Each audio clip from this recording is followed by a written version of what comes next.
All right. I want to thank you all for really staying for this. It's almost right over almost 7 hours now. All right. Before I bring up His Excellency, the Vice President of the Federal Republic of Nigeria up, I just want a very short announcement. We do run what we call, and this is an offshoot of the platform, and it's a young professional boot camp, and these are for young professionals between the ages of 20 to 25, and they go on a retreat, and they are trained on principles of leadership and entrepreneurship. And so I did offer that the best of the students will give him 2 minutes to speak to the nation. So we had a competition among 500 of them, and this young man, Abiodun Jinodu, won. So he is a graduate of economics from the Lagos State University.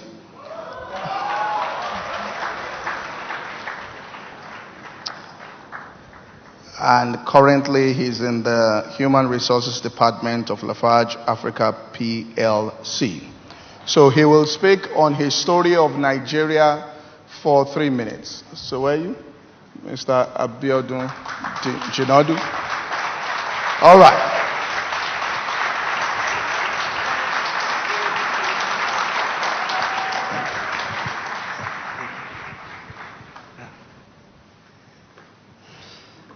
Good afternoon, Your Excellency. I'm honored to stand before you today. Good afternoon, my pastor, Pastor Koji Emadi. Thank you for this opportunity. Good afternoon, all the speakers in the house, my fathers and mothers. I'm glad to stand before you today. Good afternoon, YPP community. Thank you for giving me a chance.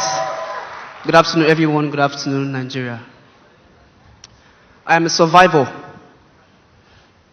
My father passed away 20 years ago, and my mother in the early 30s then was left with 3 toddlers, 2 boys, 1 girl. We survived. I was 6 then, but I remember a few things. I remember the confusion.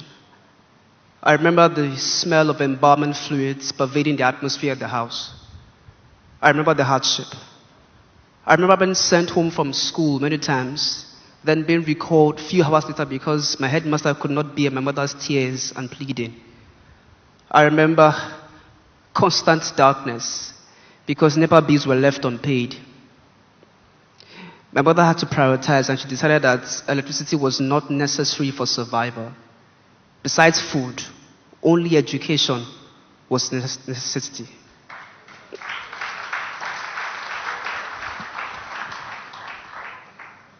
We survived. And I remember 2004. My brother and sister had gotten admission to the university at the same time in 2004. And my mother, whose only education was the senior certification, decided to send our kids to the university with a meager income from a small shop. Wasn't this going too far? But she did. And up until that time, 2004, we had survived, merely survived, like every other Nigerian. Every Nigerian has a survival story. Everyone here. We are survivors. The same conditions you think will break us are the same ones that make us. We are made strong by adversity. Like plants sowed into concrete, we will break through the concrete and we will sprout. But I realize that sometimes survival can be the enemy of thriving, just as good is the enemy of great. And I think it's time for us to quit surviving and start thriving. Back to my story. With the help of God, my mother single-handedly sent all our kids to school, and today she has 3 university graduates, including a medical doctor. And I'll tell you how that happened. I don't have much time, but thresholds. Every human endeavor has thresholds.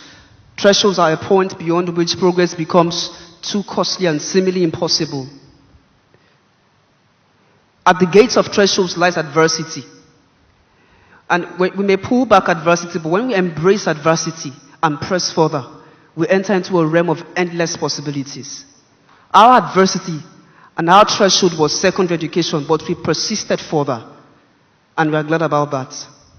To round this up, I challenge everyone today, especially the Nigerian students, that it's not enough to get a degree and just get a job and live a secure life. Persist further.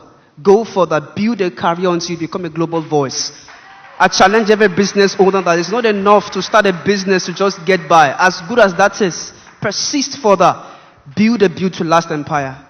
And I challenge the government that it's not enough to provide social amenities. As good as that is, persist further. Build a system that works. Thank you.